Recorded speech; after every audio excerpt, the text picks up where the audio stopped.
네, 우리 교회에서는 이제 감사절기를 두 번 지키죠. 봄에 이제 농경문화 시대에 그 보리나 밀을 추수해서 그 첫 열매 갖고 하나님께 와서 예배 드리고 감사한 마음을 표하는 거죠. 가을에는 이제 수장절이라고 해서 우리는 이제 추수감사절이라고 바꿔서 말하기도 하는데, 가을에 주로 이스라엘 사람들이 많이 수확한 건 포도입니다. 포도라든지 그런 과일, 또는 뭐 이렇게 양이나 염소를 잘 키워가지고 그 중에 첫 새끼를 가지고 이렇게 와서 예배 드리고, 그렇게 두 가지로 이제 하나님 은혜에 감사를 표했습니다. 그래서 이제 첫 번째 그 가인과 아벨이 하나님 앞에 제사 지낼 때도 가인은 농사져서 그 곡물을 갖다 바쳤고, 아벨은 이제 양을 키워갖고 양을 갖다 바쳤어요. 그게 이제 인간이 살아간 기본 먹거리입니다. 우리가 이제 몸에 필요한 게, 뭐, 무슨 그 필요한 건강 요소가 있는데, 그것들을 이제 거기서 보충하는 거죠. 그래서 이제 그것이 기본적으로 이제 하나님이 우리에게 먹을 거리를 준 거죠. 그렇게 했는데, 그 세월이 많이 흐르면서 이제 이 가인과 아벨, 그래서 가인이 이제 동생을 죽이고 저주를 받아갖고, 가인이 밟고 다니는 것, 가인의 후손들이 밟고 다니는 것마다 땅이 아주 못 쓸 땅이 돼버려서 황무지가 수확이 점점 줄기도 하고 그랬는데, 아브라함 때 와서 이제 믿음 회복되면서 이제 이 먹을 것을 충분히 하나님이 복을 주십니다. 그래서 아브라함과 이삭과 야곱이 큰 부자가 됐다. 성경에는 거부라는 클 것자 부할 부자 그렇게 됐습니다. 그러니까 우리가 교회 다니면서 이제 교인은 가난하게 살아야 된다 이런 이제 편견을 갖고 있어요. 그래서 오늘은 이 감사절기에 우리 신앙과 더불어 이 재물의 문제를 어떻게 이해하고 넘어갈까? 이게 이제 우리나라 기독교에서는 이제 모호한 상태에 있어요. 교회 다니면서 물질 축복 받으라는 거야. 또 받지 말라는 거야. 뭐 재물과 하나님을 섬길 수 없다고 그러고, 부자가 되면 천국 못 간다는데, 그러면 가난하게 돼야 천국 가나? 뭐 이렇게 이제 그 부분이 명확하게 이제 설명이 안 되고 있어요. 목사들도 마찬가지입니다. 그래서 이제 그 부분을 우리가 명확하게 이해해야 되겠고, 또 그것도 이제 가르쳐야 되지 않겠나 그런 생각이 들어요. 그래서 제가 이번에 이걸 준비하면서 많이 생각을 해봤습니다. 믿음의 조상 아브라함, 이삭, 야곱은 다 부자가 됐다. 근데 이제 그 원래 부자는 아니고 하나님 이렇게 오늘 말씀에도 있습니다만은 도와주셨단 말이에요. 사람들 사이에 섞여 있는 사람들에게 부자가 되도록 도와줬단 말이에요. 그래서 아브라함도 이제 이 객지 와서 아버지 돌아가시 혼자 됐을 때 뭐 땅도 없고 뭐 가진 재산도 많지 않고 뭐 이런 상태에 놓여 있었는데, 하나님이 이제 언지를 주시죠. 너가 살던 고향으로 가면 너는 가난하게 살 수밖에 없으니까 내가 지시하는 땅, 가나안 땅으로 가라. 그럼 내가 거기에 넓은 땅도 마련하고 자식도 잘 되도록 할 것이고 복의 근원이 돼서 어디 가든지 너 복 받고 살 거다. 그렇게 약속을 주셨단 말이에요. 그러니까 하나님이 도와준 거죠. 우리가 이제 정보라는 게 굉장히 중요한 거예요. 지금도 이제 뭐 땅을 산다든지 뭐 어디 사업을 한다든지 뭐 이런 거 할 때 어디다 사면 좋겠다. 뭐 이래가지고 이제 미래에 그것이 뭐 무슨 전철역이 들어온다든지 거기에 뭐가 들어온다. 이런 데다 땅 사놓으면 그 정보를 미리 알 수 있으면, 그건 이제 이 세상 사람들이 누가 그걸 미리 알고 얘기해 주면 정보 관계자나 그러면 그 걸리게 되는데, 하나님이 가르쳐 주면 아무 문제가 없어요. 그런 식으로 하나님이 도움을 줬단 말이에요. 사람들 사이에서 하나님이 도움을 준 거지. 정보를 준 거예요. 거기 가면 너 부자들을 잘 살 수 있을 거다. 그런데 그 정보를 듣고 남들이 생각할 때는 하나님 생각과 사람 생각 다르다겠죠. 복이 뭐로 가냐? 알지도 못하고 생면부지에 타관에 뭐로 가? 고향으로 가야죠. 그건 사람 생각이고, 하나님이 정보를 주셨단 말이에요. 부자 될 수 있는 정보. 그 아브라함이 거기 가가지고 이제 모든 걸 하나님이 준비해서 여호와 일에 준비해놨기 때문에 그 땅을 얼마나 넓이 준다는 얘기냐? 처음에는 땅이 하나도 없었는데 그 유프라테스 강, 지금 이제 이라크 그 위에 강이 두 개가 있어요. 거기서부터 쭉 내려가서 이집트 나일강까지. 그게 다 네 땅이라고 줬단 말이에요. 아마 세상에서 이렇게 큰 땅을 차지하는 사람은 없을걸요? 개인이 아무리 부자라도. 그 하나님이 정보를 주신 거지. 결국은 네 땅이 될 거다. 이제 이게 그런데 세월이 흘러가지고 다윗과 솔로몬 때는 거의 그 땅이 그 후손들까지 됐어요. 그 정보를 주신 거죠. 그리고 이제 또 그 아들도 역시 아버지 닮아가지고 이제 그 기도에서 항상 하나님이 도움을 받았단 말이에요. 그래서 하도 제가 얘기해서 여러분 알 거예요. 그 가나안 땅에 가뭄이 들어가고 어디로 갈까? 사람들 얘기로는 애굽 땅에 가야 된다. 이집트로 가야 된다. 그런데 기도해 봤더니 전혀 사람하고 생각이 다르게 그랄로 내려가라. 그 그랄로 내려갔더니 뭐라고 하냐면 원래는 양떼를 키는 이제 유목민인데 목축업자인데 농사져라. 그래서 정보를 주시는 거예요. 그랄로 가고 또 거기서 농사져라. 그대로 했단 말이에요. 남들이 다 비난해요. 아니 다들 왜 이집트로 가는데 그랄로 가냐? 이게 여러분 주목하셔야 되는 거예요. 부자가 되려면. 그리고 아니 목축업자가 무슨 농사를 져? 농사 져봤어? 뭐 이런 거죠. 근데 하나님이 지라고 하면 그냥 땅에다가 씨만 뿌려도 100배가 되는 거예요. 농사는 하나님이 져주신다고. 할렐루야. 우리가 사람이 농사를 진다고 생각했는데 그게 아니란 말이에요. 그래서 성경에 최초의 100배를 받았다는 사람이 나와요. 이 사람이 바로 이삭이란 말이에요. 거부가 됐다고. 큰 부자가 됐다. 이렇게. 그러니까 하나님이 도와주신 거죠. 가장 중요한 정보를 이렇게 제공해 주셨고, 그리고 하나님이 또 정보를 주셨기 때문에 또 도와주신단 말이에요. 책임을 져주시는 거죠. 안 되면 안 되잖아요. 하나님이 정보를 줬는데. 그리고 이제 그 아들, 이제 아브람 손자인 야곱도 마찬가지예요. 이제, 에서하고 야곱이 이제 형제인데 쌍둥이다 보니까 이 경쟁심이 많아요. 그리고 이제 아버지 유산 갖고 이제 뭐 축복받는 그 말 한마디 또 이제 유산 갖고도 이제 서로 가지려고. 요즘도 저는 이제 그 장례식 가면 꼭 기도를 많이 하라고 그래요. 왜냐면 얼마 안 되는 유산 갖고도 형제 간에 뭐 의인하는 사람이 굉장히 많아요. 서로 뭐 가지려고.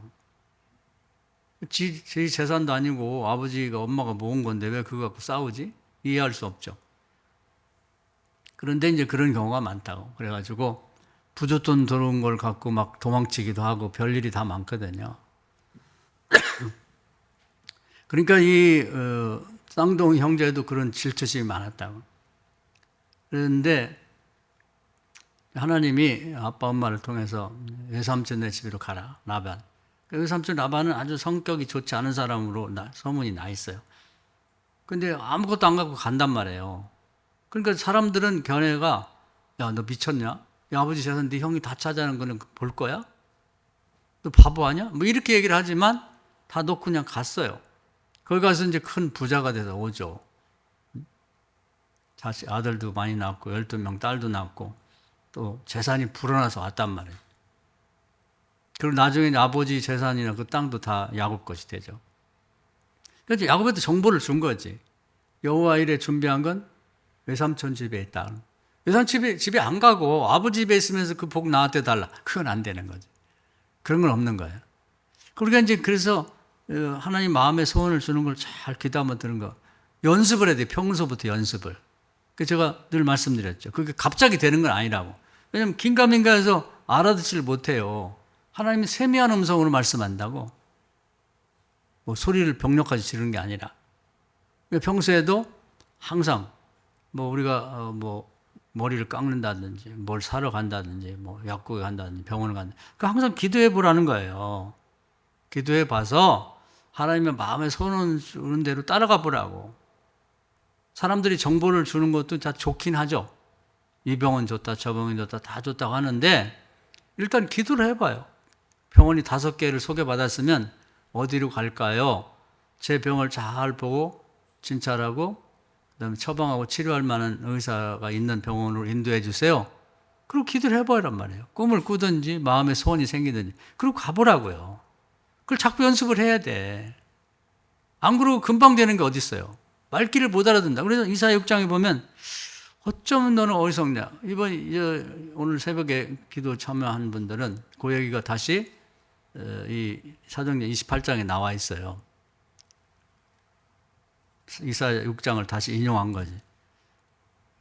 가르쳐줘도 못 깨닫지 못하고 보여줘도 못 보고 들려줘도 듣지 못한다는 거죠. 우리 교인들이 그런 경우가 많아요. 왜냐하면 평소에 연습을 해야지. 가는 기를 먹은 게 아니라 완전히 귀가 그냥 이렇게 먹어버린 거지. 눈뜬 장님이 된 거예요. 그 머리가 완전히 뭐 그냥 치매 온 거나 똑같아. 못 알아. 아니 10년 20년 믿었으면은 착착 알아들어야죠. 그 연습을 안 돼서 그런 거예요. 그걸 경건의 연습이라고 해요. 그래서 하나님이 도와주셨다고. 그래서 그 순종하고 갔더니 다 큰 부자가 됐다는 거죠. 그러면 그때만 도와줬나? 그건 아니죠. 그 신약에 와보면 이제 그때는 농경 문화 사회에서 특히 목축한다든지 아니면 농사 짓는 때니까 하나님 그때는 그걸 도와주신 거고, 또 신약에 오면 이제 예수님 제자들이 되게 이제 어부란 말이에요. 어부. 근데 자기가 그냥 생각대로 그냥 뭐 자기 경험에 따라서 뭐 그물을 던지고 그래서 베드로 같은 경우가 이제 가족도 많고 많이 잡았는데 한 마리도 못 잡았다는. 어떤 성경에 나오는 거 보면 밤새워 잡았는데 눈먼 고기 하나를 못 잡았단 말이에요. 얼마나 기가 막힌 일이에요. 그렇다고 해서 막 남들 잘 때 막 더 그물 한번 던지고 하는데 잡히는 게 아니에요. 근데 예수님 믿고 나서 예수님 모시고 그 배에서 예배 드리고 말씀 듣고 예수님이 야 깊은 데로 던져. 2배 가득 찼단 말이에요. 고기 한 마리 못 잡은 거하고 2배 가득 차고 그 어떤 고기를 잡냐에 따라서 1년 잡을 걸 한 번에 잡았다면 부자 됐죠. 부자. 그다음부터는 이 사람이 이게 이렇게 되는 거구나. 그리고 고기 그물 내릴 때마다 기도하고 내린단 말이에요. 이게 달라지는 거지. 그러면 부자가 될 수 있는 어부도 도와주는 거예요. 농사만 도와주고 양떼 키우는 것만 도와주는 게 아니라. 그리고 또 뭐 성전세를 안 낸다고 뭐라고 하니까 예수님이 그러면 저기 가서 낚시질 해가지고 좀 고기 한 마리 잡아와라. 그리고 잡으니까 그 입을 열어보니까 금화가 들었더란 말이에요. 낚시질 하는 사람은 낚시를 통해서 도와주는 거예요. 하나님이 꼭 입에 금화만 들은 게 아니라 또 아주 값비싼 고기를 잡으면 금화 들은 거나 마찬가지. 팔으면 돈이 되니까. 어떤 형태로 도와준단 말이에요.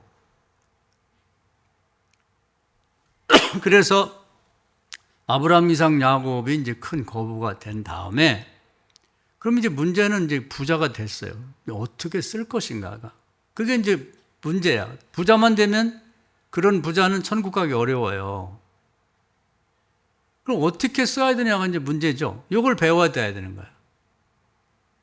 그럼 이제 그 나중에 세월이 흘러갔고 이 모세 시대 율법이 제정될 때 그 문제를 다룹니다. 그래서 수입이 잡힌 것에 대해서 너 혼자 힘으로 된 게 아니니까 10의 1을 하나님께 바쳐라. 믿음 없는 사람 들으면 깜짝 놀라죠. 아니 피 같은 돈을 다 써도 부족한데 10의 1을 아니 100원 벌으면 10원을 바치라고 너무 센 거 아니야? 뭐 1원이면 모를까? 아니 바치란 말이에요. 그게 이제 딱 우리가 거기서 더 큰 복을 받냐 못 받냐가 갈라지는 거예요. 온전하게 바치면 하나님이 쌓을 곳 없는 복을 붙여서 다시 돌려준다고. 그건 말라기에 나와 있어요. 그렇게 되나 안 되나 시험해 볼까지 돼 있다고. 그걸 해보셔야 돼. 그래서 이것을 물질의 축복을 제도적으로 마련한 거예요. 제도를 만든 거예요. 그래서 수입의 11조를 정확히 떼서 바쳐 보여. 시험적으로 해보라고 한번. 1년이든 3년이든 어떤 결과가 나타나는지. 그걸 해보실 필요가 있는 거예요. 그건 하나님이 여호와 일에 준비된 거예요. 그건 누구는 특별히 주고 안 주고 아니라. 근데 우리가 평생 가난하게 사는 사람들은 그걸 못해. 하나님한테 바치면 제도적으로 쌀 곳 없는 복을 붙여서 되돌려 주겠다. 이게 하나님의 약속이고. 또 하나는 이제 신약에 오면 예수님이 또 하나 보너스를 붙여놓은 게 있어요. 제가 늘 말씀드리죠. 수입의 일정 부분을 가난한 사람들에게 나눠주란 말이에요. 요즘 도와줄 데가 참 많아요. 북한도 도와줬으면 좋겠고, 뭐 요즘에 무슨, 이 지진 나고 그런데 피해 난 그런 데도 도와줬으면 좋겠고. 그런데 일정 부분, 또 우리 아이들도 여기 도와주고 있는데 도와주라는 거예요. 그러면 누가복음 6장 38절에 흔들어 넘치도록 되받게 하겠다. 하나님이 두 가지 제도를 마련한 거예요. 이건 특정한 사람을 위한 게 아니라 모든 사람, 믿는 사람을 위해서 제정한 법이란 말이에요. 구약의 아브라함, 이삭, 야곱 때보다 더 부자 될 가능성이 있단 말이에요. 왜냐하면 제도가 마련됐으니까. 하나님이 거짓말 하시는 분은 아니잖아요. 이걸 하나님이 안 지킨다면 우리 하나님 믿을 필요 없지. 아니, 거짓말이라는 걸 어떻게 믿어? 시험을 해보시라고. 그래서 하나님의 생각은 가난하게 사는 게 아니라 우리 믿는 자가 다 큰 거부가 돼서 평생 나와요, 성경에. 꾸러 다니지 말고 꾸어주며 살아라. 그냥 주며 살으라는 거지. 그 하나님의 뜻이에요. 그래서 열심히 배워 지혜가 있어서 머리가 되고 꼬리가 되지 말고 또 크게 부자 돼서 꾸러 다니지 말고 꾸어주며 살아라. 이렇게 하는 거예요. 그 아버지 하나님이 마음이 똑같은 거예요. 저도 자식이 있고 손자가 있는데 또 뭐 여러분도 그러실 건데 애들이 어디 학교 다니도 막 공부 잘하고 뭐 리더가 되면 좋잖아요. 갖고 막 이제 매일 울고 오고 그냥 뭐 돈이나 뺏기고 그냥 뭐래도 꼴찌밖에 안 되고 빵점 맞아. 그럼 좋겠어요? 안 되지. 하나님은 더하지. 하나님 자존심이 더 강하신데 그래도 네가 내 아들이고 내 딸이고 나를 아버지라고 부르는데 네가 그렇게 하면 안 되지. 그게 하나님 생각이란 말이에요. 또 아이들이 이제 매일 뭐 돈이 없어갖고 그냥 나중에 커갖고 무슨 노숙자가 되고 그냥 이렇게 살면 좋겠어요? 잘 돼서 잘 벌고 나눠주면 좋지. 그 하나님 생각이 우리 생각은 똑같은 거지. 우리보다 더 하시다고. 그렇기 때문에 하나님이 계속 어떻게든 우리를 잘 살게 하려고 사람 사이에 사람을 통해서도 이렇게 도와준단 말이에요. 정보를 주신다고. 그래서 아브라함, 이삭을 부자 되게 만들었고 더 부자 되는데 확실하게 그것은 개인적인 건데 이건 제도적으로 마련했단 말이에요. 제도적으로. 그래서 11조 제도 나눠주면 흔들어 넘치도록 도와준다. 이것처럼 좋은 제도가 어디 있어요. 그래서 이제 그걸 활용을 해야 돼요. 활용을. 그래서 수입이 생기면 그게 뺏긴다고 생각하지 않고 어떤 사람은 또 믿음도 없는 사람들이 또 교회도 안 다니는 사람이 교회를 갔더니 뭐 세무서보다 더하다 뭐 무슨 헌금 하라고 하는데 아니 하나님이 무슨 우리 돈 코 묻은 돈 가져다가 무슨 부자 되려고 하늘로 가져가시겠어요? 그걸 받으면 돈을 붙여서 돌려주신다고. 근데 하나님은 그냥 공중에다 돈을 뿌리질 않아요. 심어야지 주시거든. 그건 모든 걸 심은 대로 거둔단 말이에요. 그러니까 갈라디아 6장에 보면 심은 대로 거둔다고. 모든 것이 마찬가지예요. 아무것도 안 하는데 그냥 복을 막 준다. 그건 하나님 주는 거 아니에요. 그런 게 복 같은 게 있으면 그 마귀가 주는 거지 하나님 주는 거 아니라고. 아니 콩을 심어야 콩이 나지. 콩을 안 심었는데 콩을 막 한 알음씩 이렇게 뭐 갖고 온다. 그거 도적질하는 거죠. 아니 별을 안 심었는데 어디서 막 쌀을 막 가져와. 그거 도적질하는 거냐? 그래서 물질을 복 받으려면 물질을 심어야 되는 거. 하나님 앞에 바쳐야 거기다가 복을 주는 거죠. 하나님의 복은 아무것도 없는 데 주는 복이 아니라 심은 데 위에다가 붙여서 되돌려주는 복이라고. 우리가 이걸 평생을 믿어도 그걸 잘 이해를 못해. 그걸 본인도 우리가도 모르면요, 우리 평생 가난하게 살고 그걸 자식들에게 안 가르치면 자식들도 다 안 되는 거예요. 손주도 안 되는 거예요. 그걸 집안에 믿음의 전통을 세워갖고 그걸 대물림 해줘야 된다고. 그게 믿음의 유산이에요. 그 아브라함이 그걸 잘 알고 자기 아들 이삭에게 물려줬잖아요. 이삭은 또 야곱에게 물려줬잖아요. 그 자기 민족에게 물려줬잖아요. 아브라함, 이삭, 야곱보다 그 후손들이 율법이 제정되면서 아주 뭐 제도적으로 이스라엘은 그걸 철저히 지켜요. 지금도 지키기 때문에 전 세계에서 가장 부자가 다 이스라엘 사람들이에요. 겉북 인구는 얼마 안 돼도 세계 금융, 돈을 움직이는 사람은 이스라엘 사람들이라고.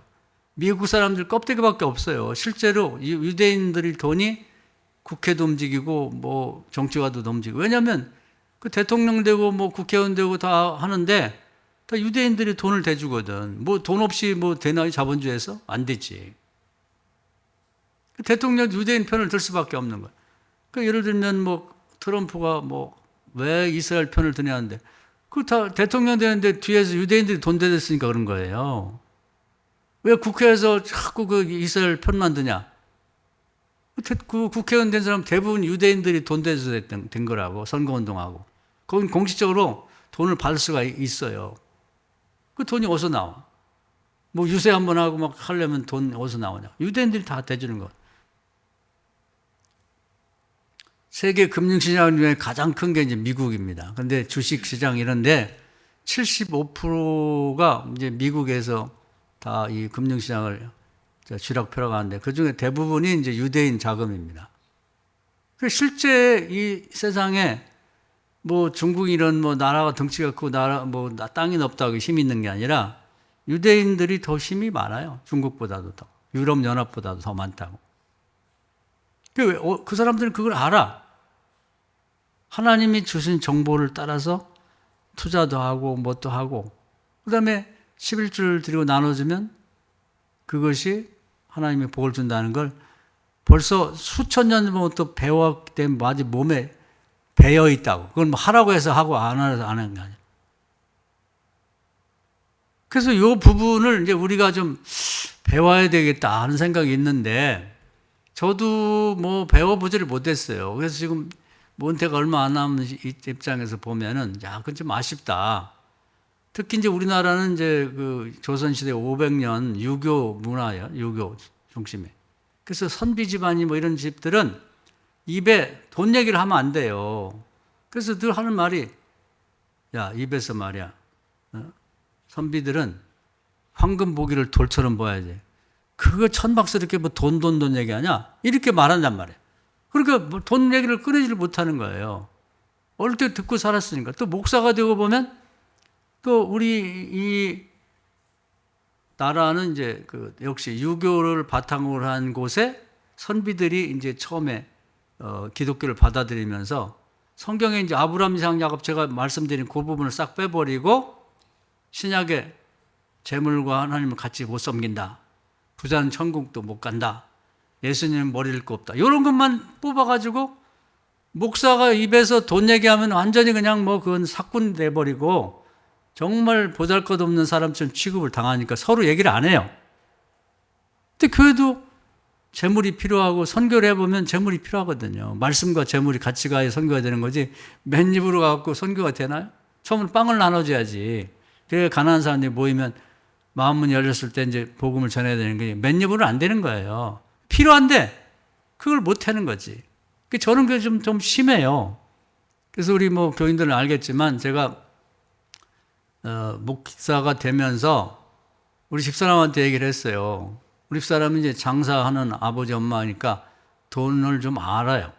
근데 저는 모르거든. 저는 돈을 벌어본 일도 없고 써본 일도 없기 때문에 나한테 결혼 이후에 돈 얘기하지 마라. 나는 몰라. 그래서 제가 한 64, 5세까지도 이 무슨 핸드폰으로 돈도 보낼 줄 몰랐어요. 이렇게. 뭐든지 우리 집사람한테 다 부탁하고 우리 집사람 이러고 저러고 다 했지. 저는 돈을 꿀지도 모르고 쓸지도 모르고 뭐 별 써본 일도 없고 벌 줄 모르고. 그래서 우리 집사람이 이제 고생을 했지만 잘 책임져서 고맙게 생각하고. 우리 교회도 마찬가지예요. 교회도 대부분의 목사님들이 그건 잘했다는 건 아니에요. 저 성향이 이렇다는 거지. 뭐 매주마다 이제 이렇게 결제를 받아요. 오늘 얼마 수입이 들어왔는지, 뭐 돈 쓸 게 어디 있는지, 뭐 보고받고. 그 저는 안 해요. 난 못한다. 들어봤자 소용없고. 그러니까 그래서 저는 누가 뭐 11조를 제대로 하는지, 헌금을 제대로 하는지, 선경만을 잘 몰라요. 연말에 당회 전에 그냥 총액만 보고해라. 그럼 총액이 얼마고 예산이 얼마인데 결산이 얼마 들었다. 그래서 장로님들이 알아서 재무부에서 그냥 돈이 필요하면 뭐 은행에 빌리든지 하여튼 뭐 어떻게 해서든지 살림을 꾸려가라. 나는 그냥 설교하고 그 신방하고 이런 것만 하겠다. 이렇게 해서 지금까지 해왔어요. 그만큼 무지한 거지. 그 뭐 저도 바보가 아니고 이제 그걸 뭐 연구를 하고 공부를 하면 모르겠어요. 알지? 그러면서 이제 제가 몇 년 전에 뭐 설교라는 건 이제 간증이 필요한 거죠. 그냥 말로만 해서는 필요한 게 아니고. 야, 이거 이렇게 살아서는 안 되겠다. 이 자본주의라고 하는 것을 베이스로 해서 우리가 교회도 있고, 저의 인생도, 가정도 있고, 자녀도 있고 그러는데, 이 자본주의를 몰랐어야 되겠나, 이게. 그쪽 부분은 무지하더라고요, 무지해. 자본주의가 어렵다 치더라도 안 배우고 공부를 안 하고 관심 안 가서 그렇지. 제가 오랫동안 뭐 성경, 최고 어렵다는 성경도 연구를 해왔고 또 철학이나 문학도 공부를 하고 뭐 45년 이상을 열심히 공부해 왔는데 어렵다 손 치더라도 뭐 그런 공부하는 것만큼 어렵겠냐. 그러고 이제 기도를 하고 그런 생각을 하고 있을 때 이건 개인적인 저 경험이에요. 처음 여러분도 저하고 다를 바가 없지. 왜냐하면 여기 연세 많은 분들은 뭐 저도 아주 뭐 총각 같은 그 30대 초에 다 만나가지고 다 같이 나이가 들어가니까 비슷할 거예요. 우리 교인들도 보면 경제관념이 별로 없는 것 같아. 제가 없는 것 비슷하게. 저보다는 낫지만 비슷한 것 같아. 그러다가 이제 지난번에 제가 이런 간증했나 모르겠네. 제가 자동차 사고를 한번 난 일이 있어요. 근데 이렇게 저렇게 다 제하고 나니까 한 800만 원 정도가 남았더라고. 그래서 우리 집사람한테 제가 얘기를 했습니다. 여보, 내가 이건 뭐 그냥 우리 집사람 주면 뭐 빚 있으면 빚도 갚고 뭐 이렇게 써겠죠. 그런데 11조하고 뭐 다 하고 나니까 요거 남았는데 이거 따지면 내 목숨값이나 마찬가지다. 내가 죽을 뻔했는데 내가 죽었으면 당신 쓰겠지만 내가 살아남았으니까 이걸 나를 줘라. 내가 뭐 개인적으로 뭐 음식 사 먹고 그런 게 아니라 이 자본주의를 좀 이해하기 위해서 내가 이걸 한번 잘 활용을 해볼게. 그러니까 이걸 해가지고 돈이 800만 원이 다 없어져도 그냥 이해를 해. 내가 뭐 나쁜 데 쓰려고 하는 게 아니고. 그러면서 이제 그때부터 금융에 대해서 이제 공부를 했어요. 공부를 조금씩 책도 사보고 유튜브도 보고.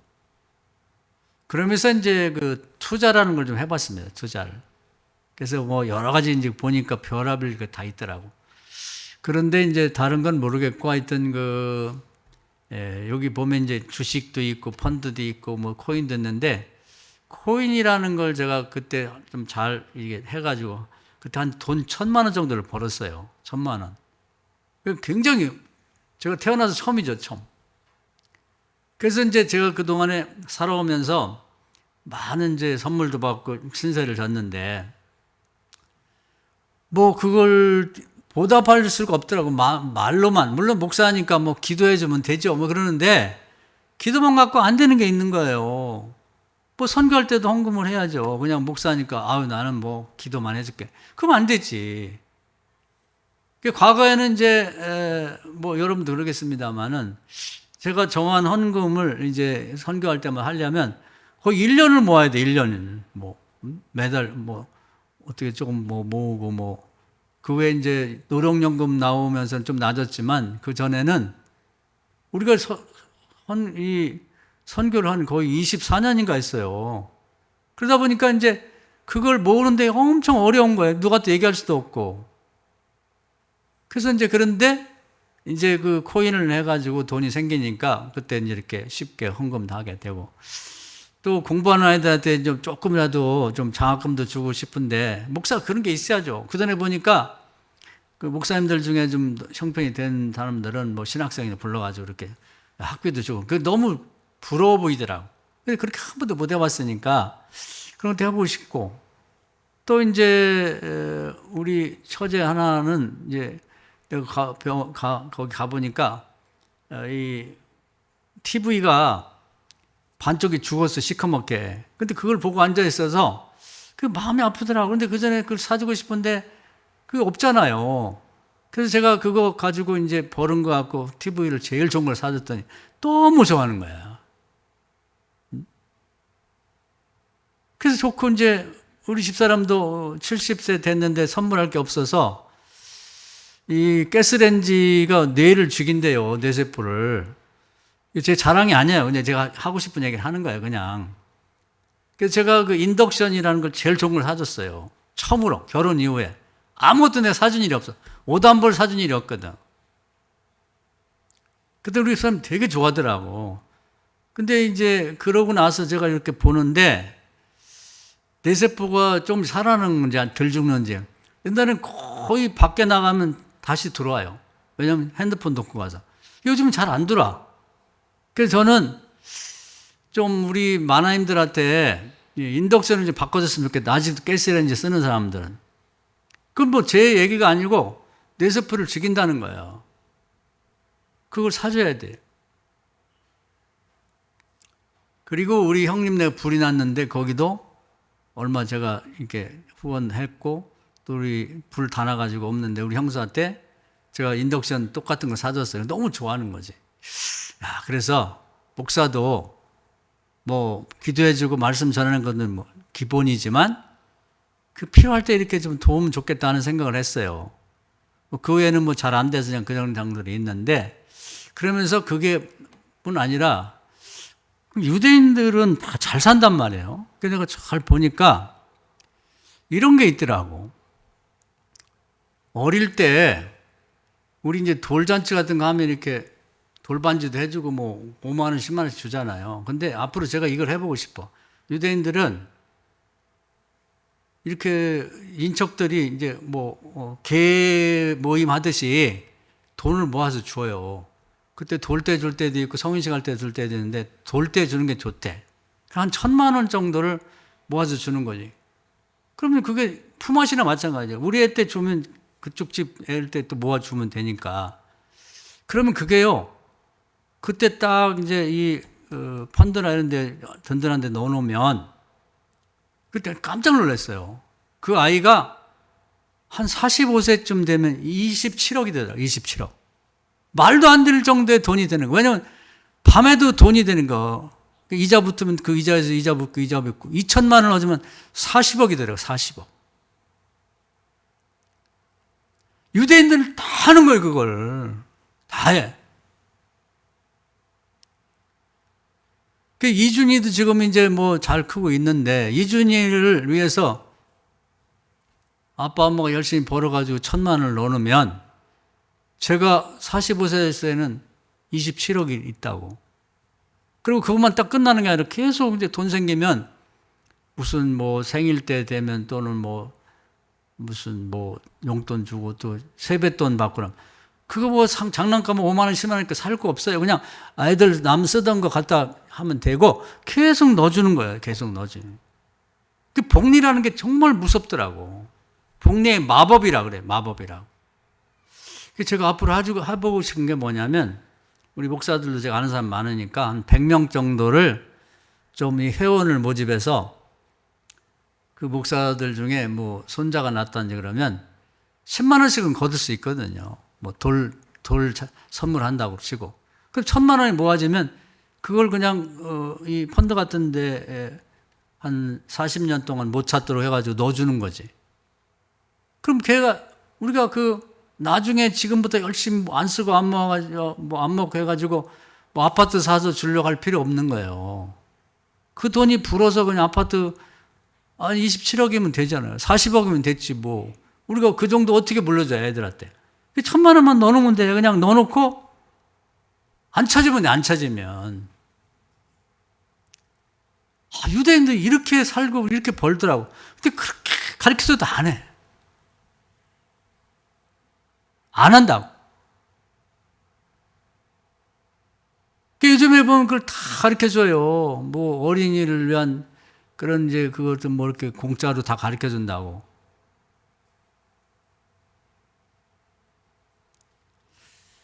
그래서 우리가 하나님이 주신 이 복을 활용을 하고 또 유대인들이 중심되어 개발한 이 복리의 마법에 이제 올라타가지고 우리 자식들, 손주들도 앞으로 그렇게 되도록 하자 이거예요.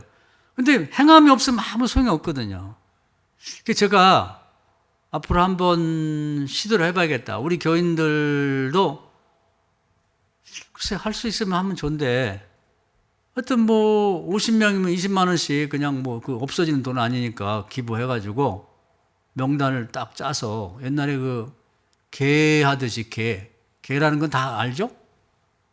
근데 요즘에 이제 돈을 모아가지고 은행에 넣는 것은 이 침대 밑바닥에 넣는 거랑 똑같아. 이자가 없어요. 하나도. 근데 그런데 넣어놓으면 1년에 19%의 이자가 붙더라고. 세금은 감면되고 거의 없고. 그리고 그걸 맡기면은 수수료도 우리나라 잘 찾아보면 1%도 안 돼. 0.026%밖에 안 되니까 거의 그냥 수수료 없이 그걸 돈을 불려주는 게 있더라고요. 찾아보면. 그래서 우리가 복음을 들어서 이제 영적인 신앙도 키워야 되겠지만 육신적인 삶도 부유해가지고 나눠주며 살아야지 꾸러 다니면 안 되나. 그 우리 나이 먹은 우리 어른들도 그렇고 그 나중에 늙어서 자식들한테 나 돈 좀 다오. 이게 못해. 그건 못한다고 진짜로. 그냥 차라리 밥 사주고 이렇게 좀 뭐 용돈 주는 게 낫지. 그건 굉장히 죽기보다도 싫은 일이거든요. 근데 가만히 있으면 그렇게 된다고. 그래서 이런 대책이 필요하다. 대책이. 지식이 필요하다는 지식이.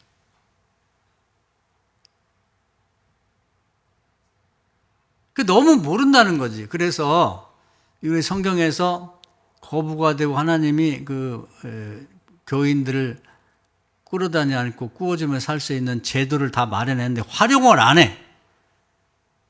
또 자식 손주들에게 유산을 물려주기 위해서도 제도가 다 마련이 돼 있어요. 우리나라 특히 요즘에 금융개혁하고 그러면서 그렇게 하는데 예를 들면은 정부에서 10만 원씩 준다, 20만 원씩 준다 그러면 내외관이 그냥 뭐 금액이 20만 원이고 또 무슨 노령연금 해갖고 우리도 한 60만 원인가 나오는데 그냥 은행에다 모아놓든지 아니면 그냥 뭐 집에 갖고 있어요. 어? 또 국가에서 돈 주면 꽁돈이라고 야 우리 외식이나 하자. 가서 그냥 홀랑 20만 원 다 써버려. 그냥 맛있는 거 먹고 그냥 커피 마시고 그냥 영화나 갔다 오고. 그렇게 하면 안 된다. 애들도 마찬가지. 애들도 그냥 뭐 받으면 소중히 생각지 않고 공돈이야. 야 우리 저기 장난감이나 사러 가자. 요즘 장난감 비싸요. 웬만하면 10만 원 넘어. 그렇게 공돈으로 가르치면 안 되는 거야. 커도 다 공돈으로 생각한다고. 그런데 그런 이 통장을 만들어 가지고 이렇게 복리로 계산되는 거다. 그런 돈이 있으면 넣어놓고 보여줘 가끔. 내가 돈이 이렇게 커가고 있다. 이게 나중에 되면 너 사는데 충분하다. 그래서 하나님이 만든 제도도 활용하고 또 세상에서 만들어낸 천재들이 만들어낸 이 금융을 통한 재산 증식도 좀 배워가지고 도둑질하는 거 아니잖아요. 그러니까 요즘에는 금융 노동이라고 그래. 저같이 나이 먹은 사람이 은퇴하고 나서 뭘 하겠어요? 가서 무슨 노동판에 써주지도 않아요. 힘도 없고. 그렇다고 해서 어디 무슨 박스 주워 다닐 수도 없고, 그건 다른 분들이 벌어먹고 있는데 그걸 가서 목사 은퇴해갖고 목사 내가 그 사람들 경쟁하고 밖으로 빼앗을 수는 없는 거지. 그렇다고 뭐 아파트 관리 그것도 시험 봐야 되고 젊은 사람 쓰지 나이 먹은 사람 쓰지도 않아. 또 제대로 일도 못하고. 그게 뭘 하냐고. 그래서 이제 은퇴한 목사님들 보면요. 지금 이제 처음에는 뭐 대접을 잘하더니 하도들 오래 사니까 요즘 천덕꾸리가 됐어. 저도 이제 은퇴를 합니다만은. 그리고 큰 교회에서 이제 뭐 장소도 내주고 뭐 처음에 밥도 사주고 뭐 그러더니 지금은 나가라고 그래가지고 우리 지방에서도 우리 그 연회에 은퇴한 목사님들이 우리 지방에 제일 가난한 교회가 어디냐면 이 선한 사마리아인 교회라고 노숙자들 밥 해주는 교회가 있어요. 거기서 예배드려요. 거기서. 야, 갈 데가 없어요. 그리고 수입이 전혀 없다 보니까 뭐 한 두 달에 한 번씩 이제 지방에서나 뭐 큰 교회에서 초청해서 밥도 사주고 그리고 이제 그 목사님 사모님 오면 5만 원씩 10만 원을 줘요. 그거 받으러 먼 데서도 와. 현역에 있을 때는 몰랐는데 돈 10,000원이 좀 새롭다고. 그게 남의 일이 아니란 말이에요. 그래서 노인 됐다고 그래서 회장들이 굉장히 힘들어요. 왜냐하면 큰 교회 전화해갖고 그 노인 그 은퇴 목사님도 회장 되면 사정하는 거야. 우리 좀 초청해줘. 갈 데가 없어. 그러니까 이번 지난번 회장님 때 초청해줬잖아. 내 체면 봐서 좀 초청해. 그 사정하는 게 이제 그 회장 목사님이 하시는 일이란 말이에요. 그분들도 알았더라면 뭔가 대책을 그런 걸 세웠을 텐데, 저도 40년 목회를 했는데 그때는 어렵긴 하지만 예를 들면 그때 제가 어려워도 1,000,000원 정도를 이렇게 넣어놨으면 지금 27억에서 30억을 갖고 은퇴할 수 있단 말이에요. 근데 이런 걸 제도가 있는데 활용을 왜 안 할까? 그게 너무 무지하다 하는 생각이 들었어요. 이 감사절을 생각하면서 감사도 진짜 감사할 만한 내용이 있어야 진짜 감사가 되는데 그냥 감사드리니까 뭐 그냥 헌금도 드리고 해야지. 뭐 그것도 고맙지만 그래서 이 물질에 관한 문제에 대해서 그냥 오늘도 또 이제 공부만 하고 그 좋지 이렇게 하면 이렇게 끝나면 안 돼. 행함이 없는 믿음은 죽은 거란 말이지. 그래서 유대인들이 이 물질에 관해서는 뭐 특별한 사람들이 아니라 이런 걸 활용을 하는 거예요. 11조 드리고 나눠주고. 그건 철저합니다. 그 사람들은. 그러니까 하나님이 하늘에서 싸울 것 없는 복을 되돌려 주시고 또 흔들어 넘치고 대받게 하시고 또 금융제들을 철저히 공부해서 활용해서 액을 딱 나면 그지 거기는 이제 산화 제한이 없어요. 또 인구가 많이 죽었기 때문에 옛날에 핍박받으면 그냥 생기는 데 나는 거예요. 피임 같은 게 없다고. 그러니까 한 집에 10명씩 되는데 다 잘 살아. 그래서 야, 신기하다. 아니 어떻게 잘 살지? 요즘 우리나라 보면은 애가 한두 명밖에 안 되는데 다 가르치는데 힘들고 그걸 해주는 거예요. 좋은 대학 가려고 할 것도 없어. 돈 많이 벌려고 할 필요도 없다고. 그냥 지가 돈이 커갖고 한 40대 50대 갖고 뭐 30억 40억 있으면 되지 뭘 더 바랄 게 뭐가 있어요. 금융의 자유라 그래. 금융 자유. 가난이 없고. 그 정도면 뭐 이자만 받아도 한 10억만 넣으면은 이자만 받아도 한 달에 한 300만 원 이상씩 나오더라고. 40억이면 얼마 나오는 거야? 1,200만 원씩 나와요, 한 달에. 그러면 더 이상 뭐 바랄 게 뭐가 있냐고. 그래서 이런 제도가 있으니까 활용하자. 하나님이 거부가 되기를 원하는데 우리가 아무것도 안 하니 심지를 안 하니 될 게 뭐 있냐 이 말이에요. 될 게. 제가 바라는 바는 저도 마찬가지예요. 제가 목사라고 뭐 대단한 게 있는 게 아니라 저도 액수와 관계없이 철저히 11조를 합니다. 온전하게. 저는 오히려 돈 벌이가 별로 안 되니까 저 입사는 그렇고 11조가 쉬울 수가 있어요. 근데 돈을 많이 벌으면 아까워서 못해. 그러면 살아가는 거예요. 그리고 하루아침에 없어진다니까. 순식간에. 11조도 그렇고 헌금도 그렇고 여러분 온전하게 해보세요. 온전하게. 기왕에 할 거. 그리고 시험해보라고 했단 말이에요. 이게 되나 안 되나를 해보라는 거지. 근데 그 기간이 지나야 돼. 하나님이 정한 기간이 6개월일 수도 있고 1년일 수도 있고 그걸 통과를 해야 되는 거지. 한 번 하고서 아이고 대단해. 그건 아니지.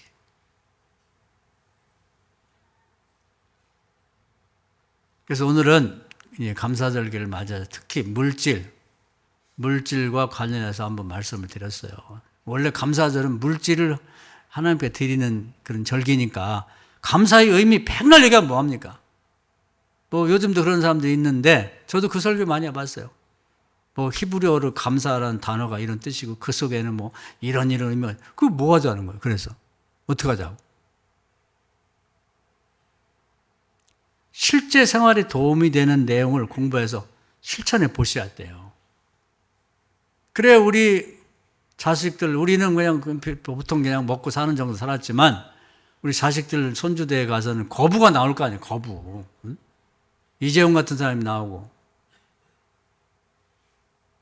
하나만 더 얘기할게요. 엊그저께 얼마 전에 할렐루야 교회인가?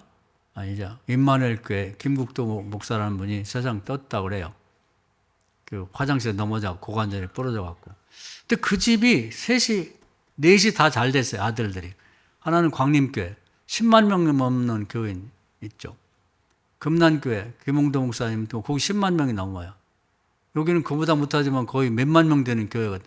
한 집안에서 또 막내도 있는데 미국에서 뭐 그 정도는 안 돼도 꽤 목회를 잘한다고 그래. 근데 그 사람들이 강조하는 게 있어요. 옛날에 너무 가난해서 술찌개미라고 있어. 양조장 가면 술 걸러내고 이제 그 찌개미 남는 찌꺼기 그걸 갖다 끓여 먹고 살았다는 거야. 근데 엄마 아빠가 철저하게 굶어 죽어도 11조라 그걸 지켰다는 거예요. 그 자기들 세 아들이 그렇게 큰 목회를 하게 된 건 11조 덕이다. 그 얘기를 고백을 해요. 다른 간증보다도 그게 가장 중요한 거죠. 그래서 우리가 이제 집안에 그런 어떤 전통, 우리는 11조로 복받은 집안이야. 너는 꼭 자식들 너도 해라. 우리 집은 나눠주면서 흔들어 넘칠 복을 받았다. 우리가 이렇게 했더니 글쎄 이렇게 도와주더라고. 그런 것을 좀 전통으로 남겼으면 좋겠다는 거예요. 그래야 쌀떡에서 인심 난다고 친구도 생기려면 아주 밥도 사줘야지. 제가 아는 어떤 목사님은 다 친구가 떨어졌는데 그 이유가 뭐냐 하니까 보니까 밥을 한 번도 안 샀는데 뭐 자식이 더 잘 돼서 뭐 돈을 많이 보내면 아니 그 친구들이 그런데 또 희한하게 얻어먹는 것도 그 버릇인가 봐요. 같이 뭐 탁구도 치고 자전거도 타고 하고 나면 같이 음식점에 들어가면 제일 맛있는 거 비싼 걸 시킨대. 그리고 제일 먼저 나간대. 아주 넌더리를 해, 넌더리. 그렇게 살면 안 돼. 목사든 장로든 우리 교인들이든. 그러면 누가 좋아하냐고. 누가 좋아해. 커피도 항상 얻어먹기만 하고 안 사고. 그건 안 되지. 그건 안 돼. 그렇게 하면 안 돼요. 그럼 부흥도 안 되고 친구도 없고. 그건 부모 자식 간에도 안 돼. 부모라고 항상 자식들만 밥 사라고 하면 안 되고. 부모도 좀 사야지. 자식들하고 아버지가 돈 있다고 아버지만 사라고 하면 정 떨어지지 자식이라도. 그렇게 안 되는 거예요. 그래서 하나님은 네가 부자가 되고 청지기가 돼서 나눠주라는 거죠. 그런 삶을 살으라는 거죠. 사랑하는 여러분, 오늘 이 감사절에 여러분이 생각하는 것과 다르게 근데 사실 감사절 의미가 여기 있는 거예요. 물질을 하나님께 수입의 일부를 갖다 바치는 거니까. 어떻게 우리가 부자가 될 건가? 하나님이 소원이라니까요. 부자가 천국 못 가는 부자는 11조도 안 되고 안 나눠주고 그런 부자는 천국 못 가지. 천국 갈 수 있겠어요? 재물과 하나님을 같이 섬기지 못한다는 얘기는 그것만 딱 그렇게 끊어서 이해하면 이해를 못하는 거예요. 어떤 재물, 11조도 안 하고 나눠주지도 않는 그런 재물, 그거하고 하나님하고는 상극간이에요. 그러나 부자인데 11조 딱딱 바치고 어려운 사람 다 나눠주고 그렇게 하는데 그게 왜 하나님하고 같이 못 섬겨? 하나님이 마음 주시면 그냥 어려운 사람 탁탁 도와줘. 총직인데? 하나님 쓰시죠. 기뻐하시지. 그래서 바라기는 금융제도를 공부를 하세요. 금융하면 주식만 생각하는데 주식은 개인이 하면 100% 망합니다. 우리나라 주식만 2,700가가 있는데 그거 오를지 내릴지 어떻게 공부를 다 해요. 그건 전문가들이 머리 최고 좋은 천재들이 모여서 어디다 투자하면 돈이 벌지 그거 증권에서 하는 거. 우리는 거기 펀드 같은 데 넣어놓으면 다 그 사람들 돈을 벌어주고 일정 수수료만 되면 되는 거예요. 그러니까 금융하면 주식만 있는 게 아니고 펀드라는 것도 있고 금도 있고 뭐 무슨 달러도 있고 운도 있고 뭐 별의별 게 다 있더라고요. 그러니까 공부를 좀 하시면 좋겠고 대뜸 투자하지 말라는 거예요. 우리가 떡볶이 장사를 할래도 잘 되는 집은 전국을 다 투어를 해. 맛있는 집. 그리고 그 집에 가서 청소하면서 배워요. 1, 2년을 배운다고. 그러도 안 되면 마지막 레시피는 돈 주고 산다고. 어떤 경우는 500만 원 주고 1000만 원 주고. 그러니까 맛있는 전국에 소문나는 떡볶이집이 되는 거지. 손맛 좋은데 은퇴했으니까 한번 떡볶이집 한번. 은행에 돈 빌리고 집 담보 잡혀서 되나요? 안 된다니까. 그런데 지금 금융에 대해서는 아무것도 모르는 깜깜인데 뭐 그냥 은퇴하자마자 우리 큰형님이 그랬거든요. 집 주택을 날렸어요. 평생 금성사 다니면서 돈 벌어갖고 친구가 말이야 주식하라고. 주식은 다 날린 거예요. 지금까지 후회를 해. 그렇게 하면 안 되는 거예요. 적어도 1년은 열심히 공부하고 그런 다음에 해야 되는 거지. 그래 안 그러면 다 날리는 거지. 사랑하는 여러분, 오늘 여러분 얘기에 도움이 됐는지 모르겠는데 하여튼 간에 이 금융제도를 하나님 만든 것도 활용하고 지상의 사람들이 만든 것도 좀 활용해서 우리가 큰 부자가 되고 또 그걸 자식들에게도 손주들에게도 부자가 되는 걸 보여주고 부자가 될 수 있는 기초를 만들어주고. 그러니까 제가 정말 은퇴한 다음에 목사님들을 잘 설득해서 한 100여 명 정도 10만 원씩 누가 애기 나면 밀어주자. 1,000만 원 만들어서 거기다 딱 넣어주고 그냥 40년 묶어놔라. 절대 못 쓰게 하고. 지 돈 갖고 한 것도 아니고 사람들이 도와준 거니까. 또 다른 사람 또 애기 나면 십시일반 10만 원이야 못 하겠어요? 어려워도. 거기 또 이제 묶어주고. 그걸 해보고 싶어요. 그래서 이제 교인들이 교회 다니면 부자 된다는 말이 나오는 거지. 교회 다니면서 11조도 안 해, 나눠주지도 안 해, 이런 것도 안 해. 어떻게 부자가 돼? 심지 않은 거두는 건 똑같지. 이 말씀 은혜가 되셔서 조만간 여러분도 한번 절대 그냥 주식 같은 거 개인이 투자하지 마세요. 100% 망합니다. 제가 공부를 좀 해보니까 그렇게 해서 좀 금융에 대해 공부하고 다 부자가 되고 나눠주며 살고 꿇어다니지 않는 여러분 되기를 주의 이름으로 축원합니다. 아멘. 기도합시다. 주여 오늘도 귀한 말씀 은혜 주심을 감사합니다. 우리가 어떻게 살아야 될지 우리 하나님께서 참으로 좋은 것들을 많이 마련해 주셨는데 우리 믿지를 못하기 때문에 실천하지 않아서 우리 교인들이 평생 가난하고 자식도 가난하고 또 손주도 가난하고 가난이 대물림 되는 것을 우리도 안타깝지만 하나님이 정말 안타깝게 생각나를 깨닫고 오늘 설교한 내용을 참고해서 하나님 마련한 우리 교인들이 하나님 자녀들이 잘 살아서 평생 꿇어다니지 않고 마음껏 베풀고 나눠주며 살게 마련한 그런 하나님의 뜻을 깨닫고 또 순종하여 다 거부가 되고 베풀며 사는 교인들 다 되게 해 주옵소서. 예수님의 이름으로 기도하옵나이다. 아멘.